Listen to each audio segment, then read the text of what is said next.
चंपा की कहानियाँ। एक समय की बात है। एक समृद्ध नगर में दीनदयाल नाम का एक बहुत ही अमीर व्यापारी रहता था।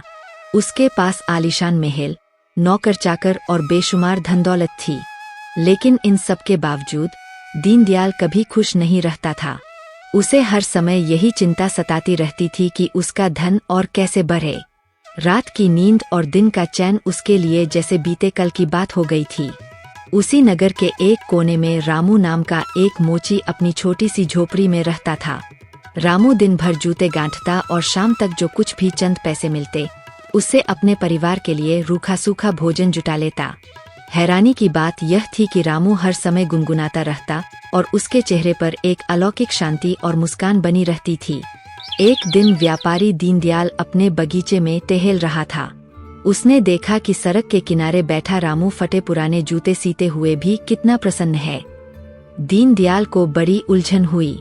उसने सोचा, मेरे पास तिजोरियां भरी पड़ी है, फिर भी मैं शांति के लिए तरस रहा हूँ। इस गरीब के पास कल के भोजन का ठिकाना नहीं है, फिर भी यह इतना खुश कैसे है।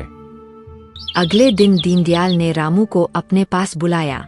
व्यापारी ने पूछा, रामू, मैंने देखा है कि तुम सारा दिन मेहनत करते हो और बहुत कम कमाते हो, फिर भी तुम इतने खुश कैसे रहते हो? क्या तुम्हें अपने भविष्य की चिंता नहीं होती? रामू ने विनम्रता से सिर झुकाया और कहा, सेठ जी, ईश्वर की कृपा से मुझे हर दिन उतनी रोटी मिल जाती है जितनी मेरे परिवार के लिए जरूरी है। मैं आज में जीता हूँ और जो मेरे पास है उसी में संतोष करता हूँ। भविष्य की चिंता करके मैं अपना आज क्यों बिगाड़ूं? दीनदयाल को यह बात समझ नहीं आई। उसने रामू की परीक्षा लेने की सोची। उसने रामू को 99 सोने की मोहरों से भरी एक थैली दी और कहा, यह तुम्हारी ईमानदारी का इनाम है, इसे रखो। रामू की आंखों में चमक आ गई।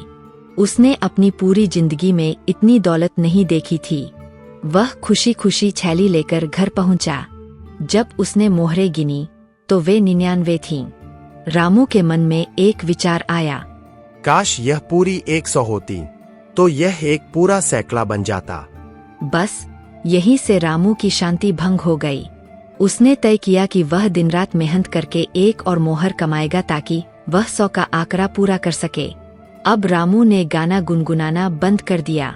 वह अपनी पत्नी और बच्चों पर चिल्लाने लगा क्योंकि वह खाने के खर्च में कटौती करके पैसा बचाना चाहता था। वह देर रात तक काम करता और सुबह अंधेरे में उठ जाता। उसके चेहरे की वह पुरानी मुस्कान गायब हो गई और उसकी जगह तनाव ने ले ली। कुछ हफ्ते बीत गए। एक दिन व्यापारी दीनदयाल फिर उसी रास्ते से गुजरा। उसने देखा कि रामू की झोपड़ी के पास सन्नाटा है। रामू थका हुआ, चिड़चिड़ा और कमजोर दिख रहा था। वह पागलों की तरह अपने काम में जुटा था, बिना किसी की तरफ देखे। दीनदयाल समझ गया कि रामू अब 99 के फेर में फंस चुका है। उसने रामू को पास बुलाकर पूछा, क्या बात है रामू, अब तुम गाते क्यों नहीं? अब तुम इतने परेशान क्यों दिखते हो? रामू को अपनी गलती का एहसास हुआ। उसने वह थैली निकाली जिसमें अब 99 की जगह 100 मोहरें हो चुकी थीं, लेकिन उसका सुख चैन सब छिन चुका था।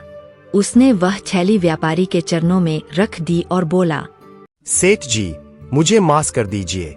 इस धन ने मुझसे मेरी सबसे कीमती संपत्ति छीन ली, मेरी शांति। जब तक मेरे पास कुछ नहीं था मैं राजा की तरह सोता था। जैसे ही ये मोहरें आईं, मैं और पाने की दौड़ में शामिल हो गया और अपना सुख भूल गया। मुझे यह धन नहीं चाहिए। इस कहानी से हमें यह सीख मिलती है कि असली खुशी धन के ढेर में नहीं बल्कि संतोष में है। अत्यधिक लालच मनुष्य को एक ऐसी अंधी दौड़ में डाल देता है जहां मंजिल कभी नहीं आती। हमारे पास जो है, अगर हम उसमें खुश रहना नहीं सोचेंगे तो हम दुनिया की सारी दौलत पाकर भी दरिद्र ही रहेंगे। अगर ये कहानी आपको अच्छी लगी हो तो इस चैनल को सब्सक्राइब और लाइक करना ना भूले ताकि नई कहानी आए तो आपको पता चल सके।